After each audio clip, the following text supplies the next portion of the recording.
Comment faire une jolie boîte à mouchoirs avec la pyrogravure? Bonjour à vous et bienvenue dans cette nouvelle vidéo de la chaîne Apprendre la pyrogravure. Pour faire ce projet, vous aurez besoin d'une boîte à mouchoirs en bois. Vous en trouvez facilement dans les magasins de loisirs créatifs. Un rouleau de ruban adhésif, une pince plate, un pyrograveur avec la pointe d'ambrage. Je vais vous expliquer après à quoi elle servira. Vous avez besoin de pointes. Là, nous avons la pointe universelle ainsi que la pointe mini flow.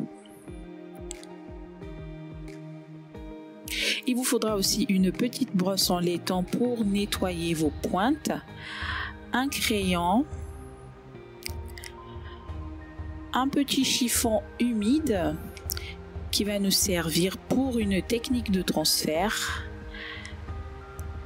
Nous avons besoin d'une règle pour pouvoir tracer des motifs ainsi qu'un modèle de mandala. Alors ce modèle, je l'ai trouvé sur Pinterest. Vous pouvez choisir le modèle qui vous plaît. Une paire de ciseaux pour découper le modèle. Et bien sûr, nous allons commencer par brancher notre pyrograveur. Le temps que le pyrograveur chauffe, nous allons transférer notre modèle sur la boîte en bois. Là, je vais vous montrer une première technique de transfert d'image sur le bois. Il vous faudra imprimer votre modèle avec une imprimante à jet d'encre. Alors moi j'ai une imprimante à jet d'encre un peu vieille, ce qui fait que le résultat de cette technique n'est pas optimal. Mais si vous avez une imprimante assez récente, vous imprimez le modèle avant d'effectuer le transfert pour que l'encre soit encore fraîche. Vous prenez le chiffon humide. Vous humidifiez un tout petit peu la surface de bois où vous allez transférer le modèle. Vous placez le modèle du coup face contre le bois, donc l'envers vers vous. Vous prenez le pyrograveur avec la pointe d'ambrage et vous passez, vous faites des mouvements circulaires. Le modèle va être transféré par la chaleur. Et là vous voyez, c'est largement suffisant après pour suivre les traits avec votre pyrograveur. Voilà. Autre technique de transfert, donc nous allons le faire sur une autre partie de la boîte en bois. J'ai décidé de diviser le modèle en deux pour avoir une moitié de mandala. Donc je colle le modèle avec le ruban adhésif, je prends du papier carbone que je place la face brillante vers le bois et il ne me restera plus qu'à suivre les contours pour transférer le modèle sur le bois.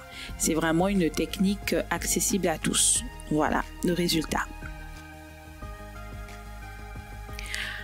Ensuite, j'ai décidé de faire des motifs géométriques sur les grandes faces de la boîte en bois. Donc, j'utilise ma règle pour faire des traits vraiment de manière aléatoire selon mon inspiration. On passe maintenant à la pyrogravure. Vous allez utiliser la pointe mini flow pour suivre les modèles du mandala. Si votre pyrograveur chauffe bien, vous n'avez pas besoin d'appliquer de forte pression. Vous suivez juste tout doucement les traits pour effectuer la pyrogravure du modèle sur la boîte. On fait la même chose sur les autres mandalas que j'ai fait sur ma boîte. Voilà.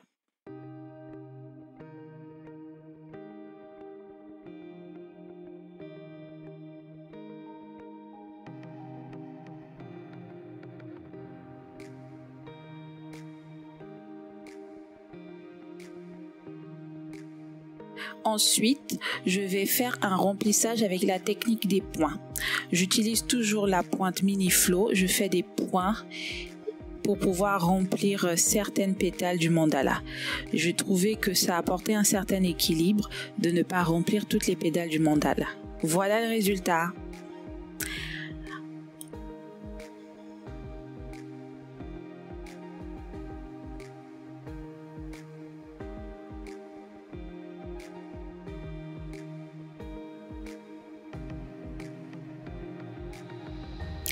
On passe ensuite au changement de pointe. Je vous montre une technique rapide. Là, mon pyrograveur est chaud. Donc, je desserre un peu avec mes mains et si c'est trop serré, je me sers de ma pince plate. Je dévisse ma pointe mini flow pour la remplacer par la pointe universelle pour pouvoir réaliser mes modèles, mes lignes droites que j'ai faites sur les côtés de la boîte. Si besoin, resserrer avec la pince. On rebranche le pyrograveur et on continue la pyrogravure. Vous avez juste à suivre les traits de manière régulière. Si vous voulez que le trait soit un peu plus épais, n'hésitez pas à incliner votre pyrograveur. Vous allez avoir une épaisseur un peu plus grande que si vous tenez votre pyrograveur au fait perpendiculaire à la boîte en bois. Voilà le résultat, j'espère que vous avez aimé ce tutoriel. N'hésitez pas à me laisser des commentaires. Et on se dit à la prochaine dans une nouvelle vidéo DIY et je vous souhaite de très bonnes fêtes de fin d'année. À bientôt!